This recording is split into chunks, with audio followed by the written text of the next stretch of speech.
Provavelmente você já ouviu falar de Ritalina, Venvance, Concerta. Mas você sabe qual que é a diferença entre eles? Todos são os psicoestimulantes usados no tratamento do TDAH. Mas eles têm composições, durações e perfis de ação diferentes. Começando pelo metilfenidato, ele é um dos psicoestimulantes mais antigos e mais bem estudados no tratamento do TDAH. A gente já falou em alguns vídeos anteriores os mecanismos de ação de forma bem breve e eu não vou repetir aqui. Ele possui versões de curta e de longa duração. A famosa Ritalina é o metilfenidato de liberação imediata. Ela tem uma ação mais rápida, tem uma duração em torno de 4 horas e ela pode ser usada de 1 até 3 vezes ao dia, dependendo do caso. Idealmente, não deve ser usado depois das 18 horas, porque poderia atrapalhar o sono da pessoa. Só que alguns pacientes precisam do efeito da medicação após as 18 horas. Por exemplo, por fazerem faculdade à noite, trabalharem à noite. Agora, tanto a Ritalina LA quanto o Concerta são as versões de liberação prolongada. Então, isso significa que eles têm uma ação mais duradoura do que a Ritalina comum. Só que existem algumas diferenças entre os dois. A Ritalina LA dura, em média, 6 a 8 horas. E o Concerta pode durar até 12 horas. E isso facilita a adesão do paciente ao tratamento, porque ele precisa tomar o remédio menos vezes ao dia.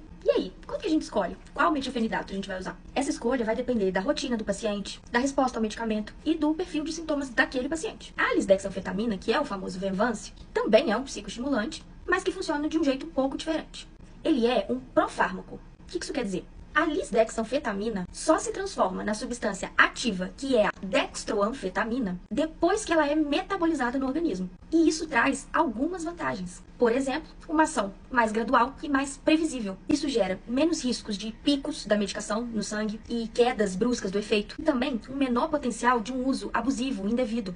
Vou tentar explicar melhor. A lisdexanfetamina não entra de uma forma já ativa no corpo. Ela só vai se tornar ativa depois de passar pelo fígado, onde ela vai ser convertida lentamente na dextroanfetamina, que é a substância que realmente faz efeito no cérebro. Tá, mas por que isso diminui o risco de um uso indevido? Porque, mesmo que uma pessoa tente triturar, inalar ou injetar a substância, ela continua inativa. Então, ela não gera um efeito rápido ou recreativo, como alguns estimulantes de ação direta. A ação só acontece quando o corpo metaboliza a substância via sistema digestivo e via fígado. Em resumo, a lisdexanfetamina foi desenvolvida com essa tecnologia justamente para reduzir o risco do uso abusivo, o que torna o seu uso mais seguro e mais controlado, sem perder a sua eficácia terapêutica. A sua duração costuma ser entre 10 a 13 horas, o que cobre bem a maior parte do dia das pessoas. E a pergunta que você deve estar se fazendo: e aí, qual melhor? Qual escolher? E a resposta é: depende. Tem gente que responde melhor ao metilfenidato.